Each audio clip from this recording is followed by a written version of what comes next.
نحمدہ و نصلی علی رسولہ الکریم۔ آج اس لیکچر میں ہم اسم کے دو اقسام کے حوالے سے پڑھیں گے۔ ایک ہے مبنی اور دوسرا ہے معرب۔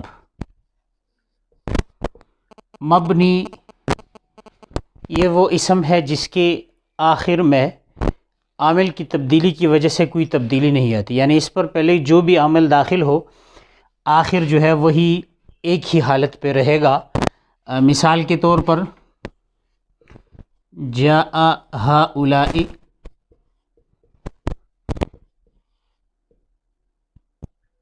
رأیت ہؤلاء اور مررت بہؤلاء۔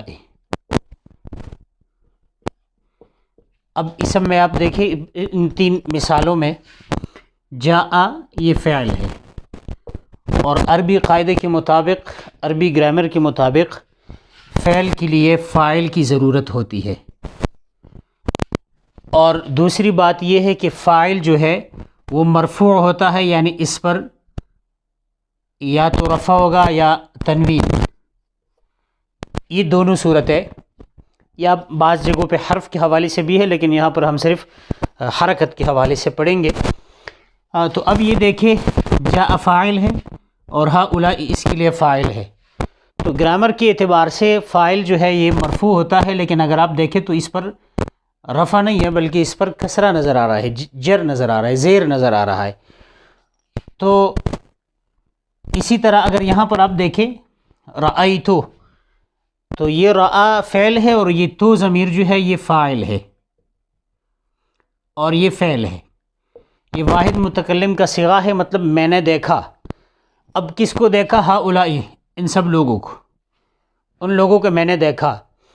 اب یہ اس کے لیے فعل بھی موجود ہے، فاعل بھی موجود ہے، تو اس کے لیے مفعول کی ضرورت ہے، تو یہ ہؤلاء یہ مفعول ہے۔ اب عربی گرامر کے مطابق یہ ہؤلاء یہاں پر مجرور نہیں ہونا چاہیے تھا، بلکہ ہؤلاء یہ مفعول بھی ہے، تو مفعول بھی منصوب ہوتی ہے۔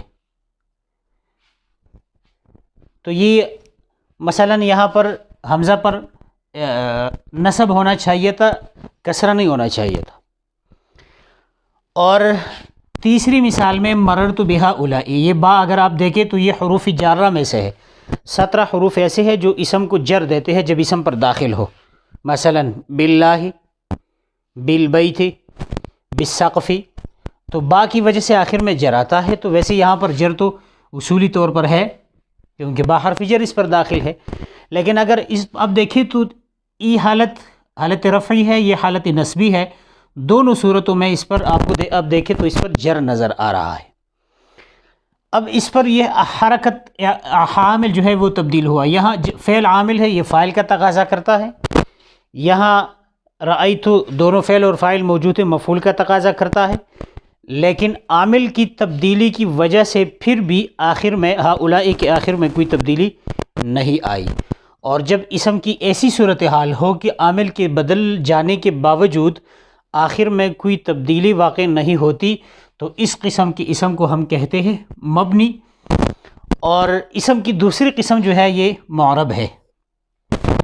معرب جیسا کہ آپ کو نظر آ رہا ہے، اعرب یعرب اعرابا باب افعال سے اسم مفعول کا صیغہ ہے، اور اس کا مطلب ہے اعراب دیا ہوا، یعنی وہ اسم جس پر اعراب جاری ہوتا ہے۔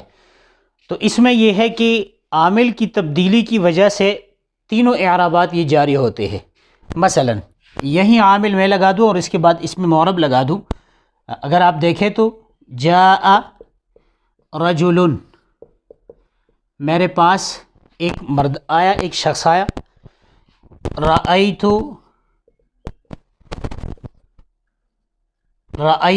رجلا اور مررت برجل۔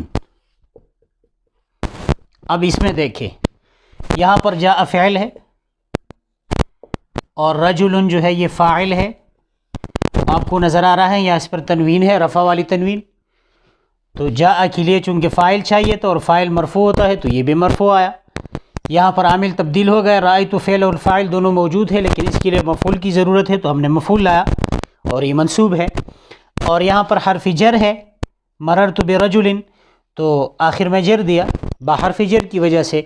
تو اب اگر آپ اس کا اور اس دونوں کا موازنہ کریں گے تو وہاں پر عامل کی تبدیلی کی وجہ سے کوئی بھی تبدیلی واقع نہیں ہوئی، اور یہاں پر جو ہے تینوں اعرابات یہ جاری ہو گئے. اسی کو کہتے ہیں اس میں معرب، کیونکہ اس پر تینوں اعرابات یہ جاری ہو گئے.